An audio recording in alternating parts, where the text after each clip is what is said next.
Hello, everyone. My name is Megan, and I'm the product manager here at Pulumi. And I'm joined today by Bryce, a software engineer on the Pulumi service engineering team.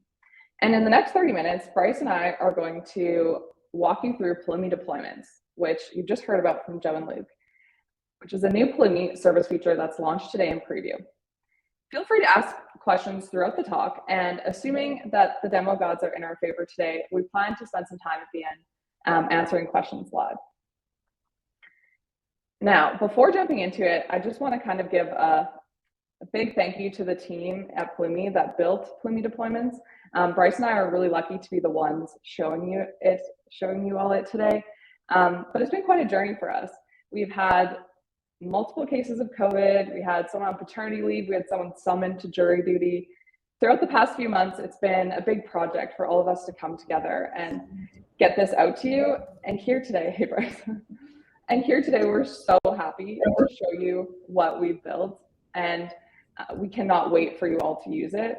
So really looking forward to your feedback and your thoughts, and just to kind of share the excitement of everything we've been doing with you all. So let's get into it. Firstly, I'm going to walk us through an overview of the feature and the new functionality that it enables. My goal here is to answer frequently asked questions and highlight use cases for each one of these tools. Then once you're familiarized with the nouns and the verbs, I'm going to hand things over to Bryce. And Bryce is going to walk us through the feature live end to end. He's going to show you an example of the types of systems that you can build on the Pulumi deployments to meet your organization's needs. And then I'm going to come back on and we'll talk about our future plans for the feature. So what are Pulumi deployments? Pulumi deployments enable organizations to scale their infrastructure automation. And so you've heard a lot about this today from Joe and Luke, but what we're going to touch on is go through each layer of complexity and talk to you how you can leverage it in your organization.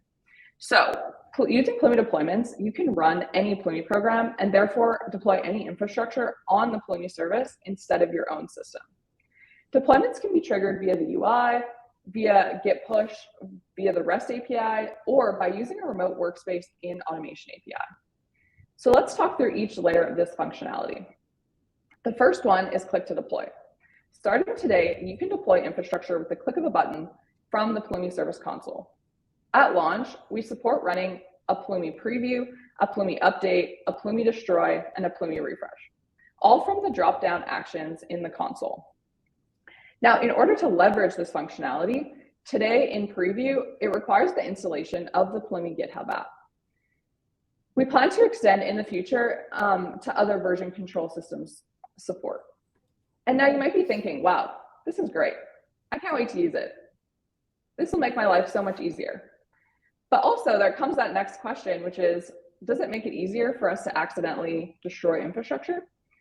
Pulumi deployments can only be configured by the admin in your Pulumi organization, and the deploy actions follow the stack access model. So a user will need to have write permissions on the stack to be able to use it. Some use cases in which you might want to leverage a click to deploy are if you want to clean up a bunch of stacks and resources that haven't had activity in the past year, and you just want to be able to go through the console and click through easily. You might want to run a refresh to bring in cloud state changes. You might want to update config and not have to make any code changes. All these kind of ad hoc operations that come up that might not be part of your normal infrastructure processes. So that's the first layer. That's kind of the easiest one to digest. And then the next layer of complexity we're going to get into is Git Push to deploy. So Git Push to deploy allows you to configure automatic infrastructure deployments in response to Git Push events. Now, what does this mean? Essentially, you can connect a Pulumi stack to a Git repo and branch, and when you open a pull request, Pulumi will automatically comment on it with a preview of your infrastructure changes. When the code is then merged, Pulumi will automatically update that infrastructure, so it'll run a Pulumi app. This enables your organization to set up a Git-based workflow for safely rolling out infrastructure changes. You can also choose to enforce successful previews in order to merge. The setup is fairly straightforward for this, which I've included in the next slide. Similarly to click to deploy, it requires the installation of the Pulumi GitHub app. And you'll then select your repo and your branch where the Pulumi YAML file lives, And from there, you can enter environment variables that the program needs and optionally any pre-run commands that you want to run along with your deployment. Environment variables can be marked as secret, but we will also mark anything that looks like secret to us. And lastly, you can optionally include pre-run commands, which I already covered. So it's just these few kind of drop downs, and then you're set up and ready to go and connect your infrastructure to a Git-based workflow. So both click to deploy and Git push to deploy are layers built on top of the Pulumi Deployments REST API. Now, the Pulumi Deployments REST API is a fully managed API to run Pulumi programs executed by the Pulumi service. And so if you're already using some in-house deployment dashboard or tool, you can plug this into it. It allows you to build your own building blocks on top of it. The types of functionality that the Pulumi Deployments REST API provides is creating a deployment, getting a deployment so you can get using the ID or the version, get details, metadata about a deployment. You can list deployments, get the logs for a deployment, and you can cancel a deployment. And so all of this really enables you to build your own cloud delivery tools and functionality. And so an example of this could be that you want to set up an automatic Pulumi refresh that runs on a cron job. And so let's talk briefly about what the payload looks like for the deployments API. So you'll need your Pulumi access token. You'll also need source context. And so source defines where the source code for your project is located. Currently, only Git repos are supported in preview. And then the operation defines how the Pulumi project is to be executed. So the type of Pulumi operation, a refresh, a preview, an update, a destroy, and then the environment variables and pre-run commands. And with that, you can either curl it, you can set it up in any language of your choice, or leverage our integration with Automation API. Then once you've set up these things and you have deployments showing in your Pulumi Service Console, there's this other great tool you can use, which is the visualization of the deployments. So in the Pulumi Service Console, you'll be able to see the deployment status, the logs of that deployment, the update logs that occurred in the Pulumi update, the environment variables that were used, and the Git commit for that deployment were connected. And what this really enables for your organization is collaboration. If you're working on something and you're putting out a deployment, you can share that URL with your team member and say, hey, this is what I'm waiting on, and they can see the logs, they can see if it fails, what happened, and help you debug it. So it really enables that collaboration. And then another great benefit is auditability. So hopefully you don't have a case where production goes down, but in the case that you did and you're doing a postmortem, you can look back and see, okay, here is a history of everything that happened, and you can check audit logs for when secrets were accessed, and all that auditability information is available in the Pulumi Service Console.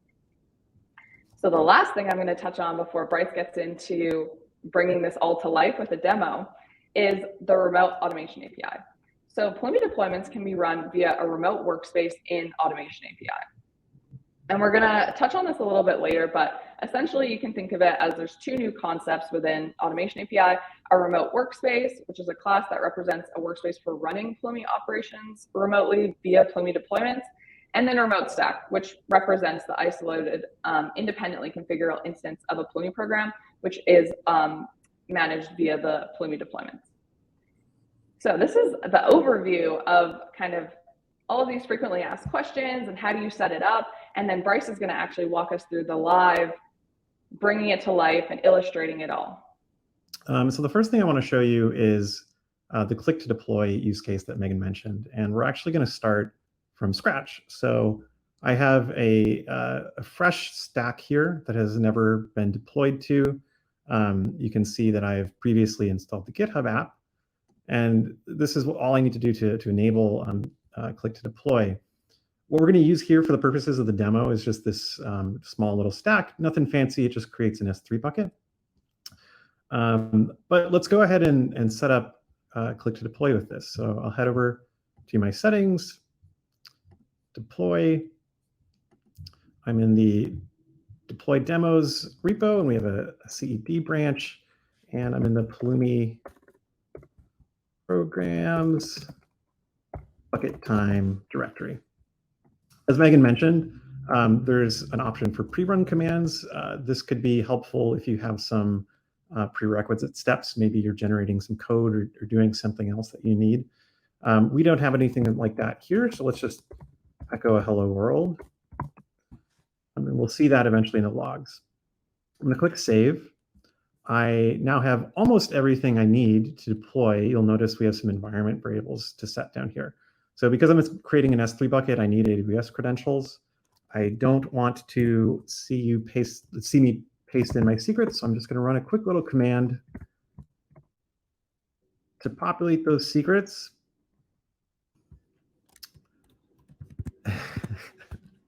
And that did not work.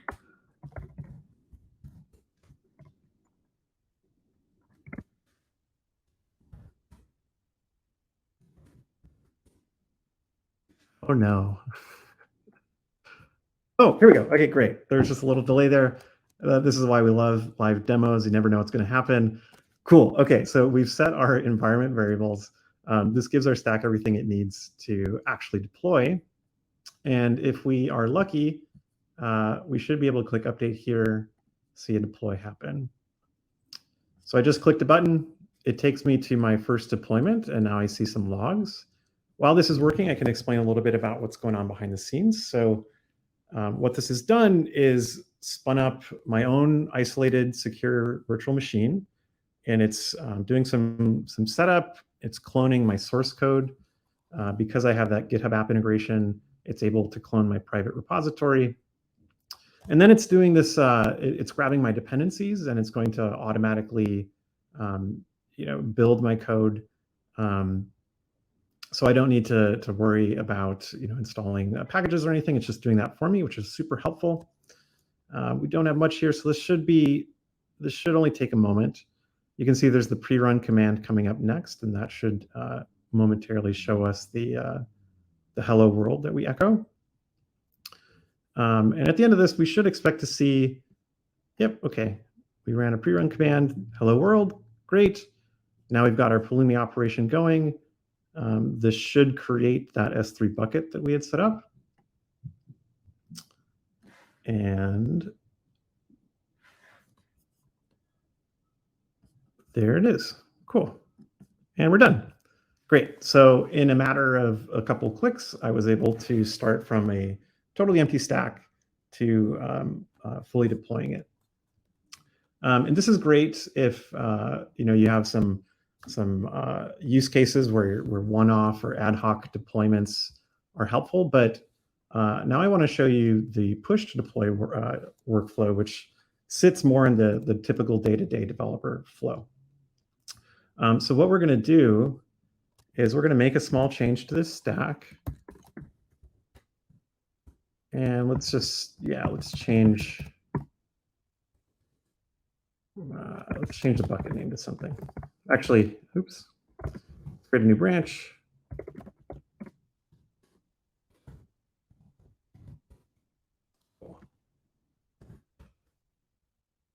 Changing the bucket name.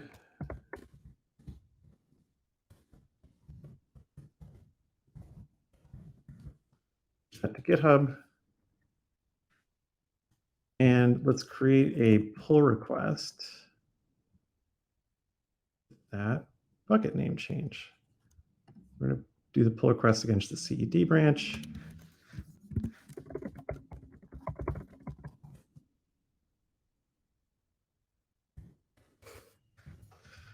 I have some conflicts. That's okay. We'll resolve those.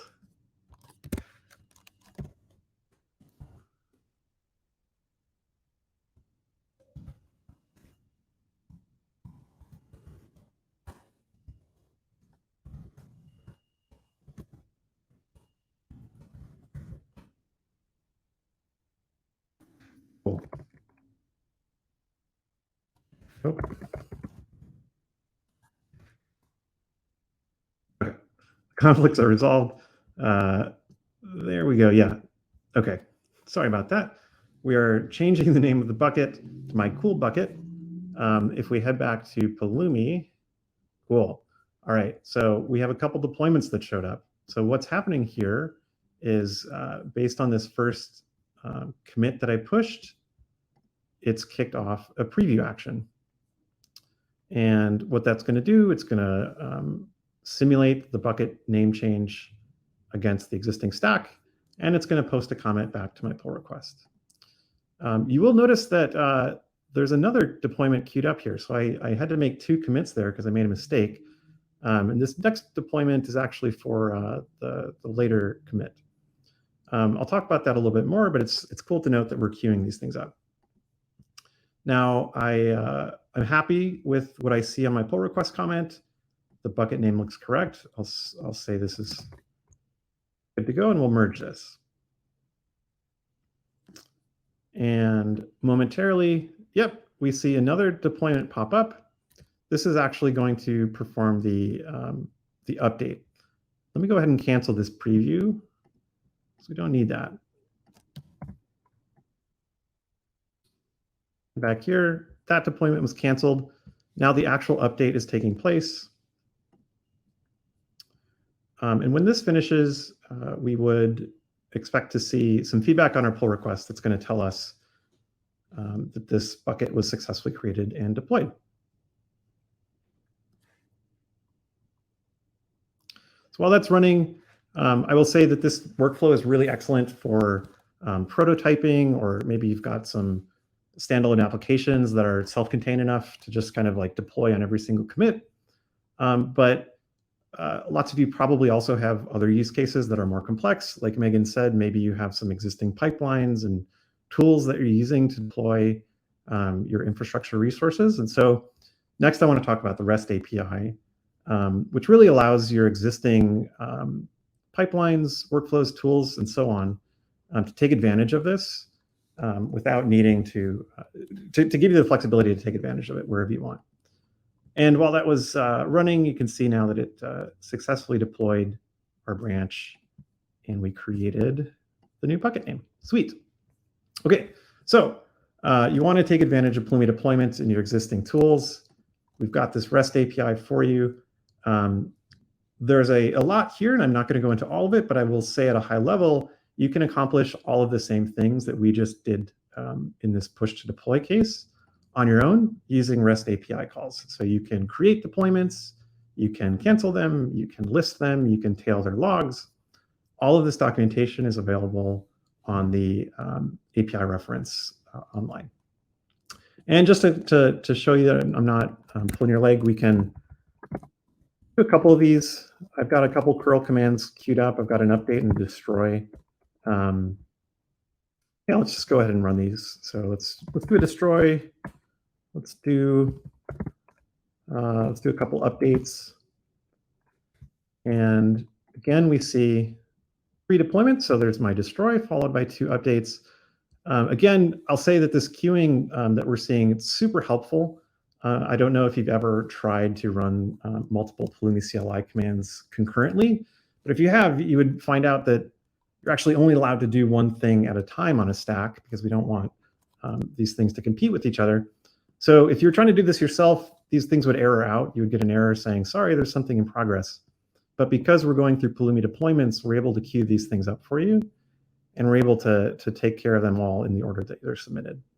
So there's my destroy, that finished. This is going to create the bucket again. I'll cancel this one because we don't need it. Again, super helpful that it's queued up and handled gracefully like that. Cool. So that's a super high-level tour of the REST API. But lastly, I want to talk about the automation API and how that has been updated to support deployments.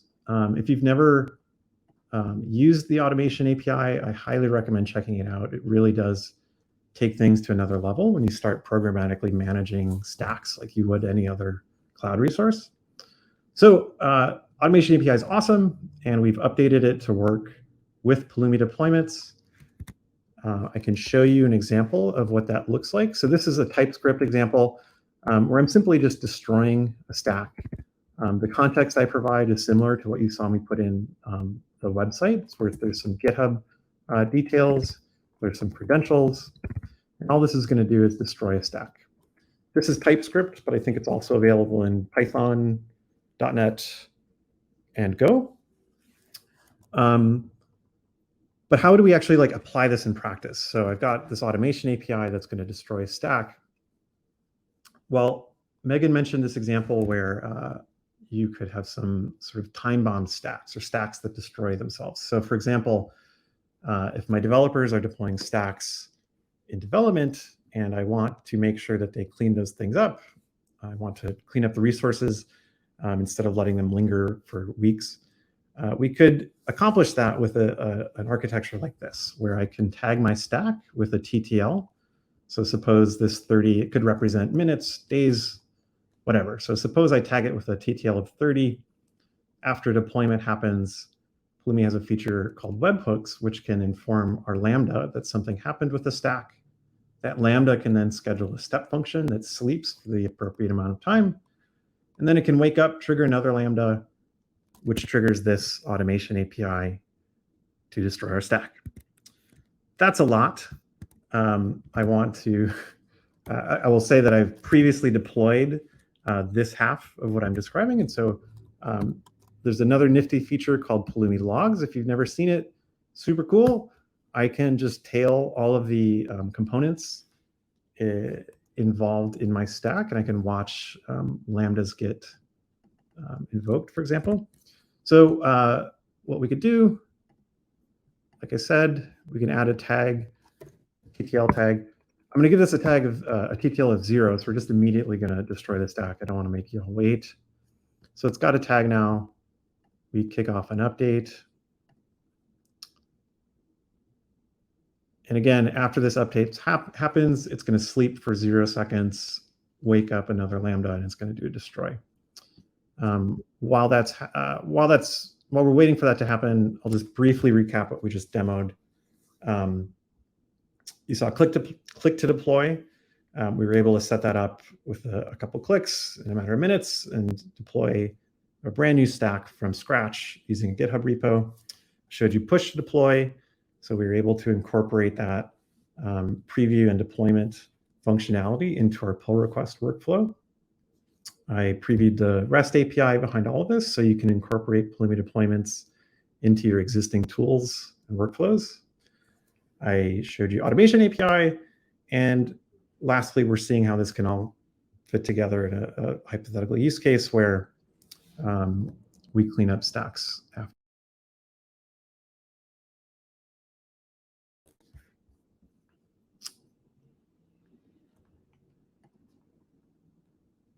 Cool. Okay. So we're watching the logs to that Lambda. It found the TTL tag on my stack. It enqueued a destroy operation. And if we hop back over here, we see another deployment was kicked off by this automation API code. And this is going to be our destroy operation. It's going to clean up those buckets. And yeah, great. We see that 2 resources were removed. And with that, I am done with my demos, and I will hand it back. The last thing we wanted to touch on is just an overview of where we're planning on going with this feature. So today we're launching Pulumi Deployments in preview, and in preview, the feature will be free, but we are planning on pricing it once it becomes generally available. What that looks like will depend on our preview data and usage, but it potentially could look like compute minutes. So we charge for every minute of update time. And so when the feature does go generally available, the types of things that we expect to be building are things like self-hosted agents, which allow you to run it within your own environment for protected stacks, or sorry, for things with firewalls and whatnot. And then we also, as I mentioned, and I think Joe also mentioned, are planning on adding additional to GitHub other version control system support. Then Bryce today demoed this kind of temporary stack environment. We are planning on having functionality like that, or drift detection and more. So we're really looking forward to all of you trying out Pulumi Deployments and giving us feedback on, this is the types of things we built with it, and that can inform our roadmap. And we're looking forward to seeing what you do with it. So we can skip the summary. I think Bryce covered this. So thank you. I've dropped the URL here. You can go there and request access and enjoy. Happy building.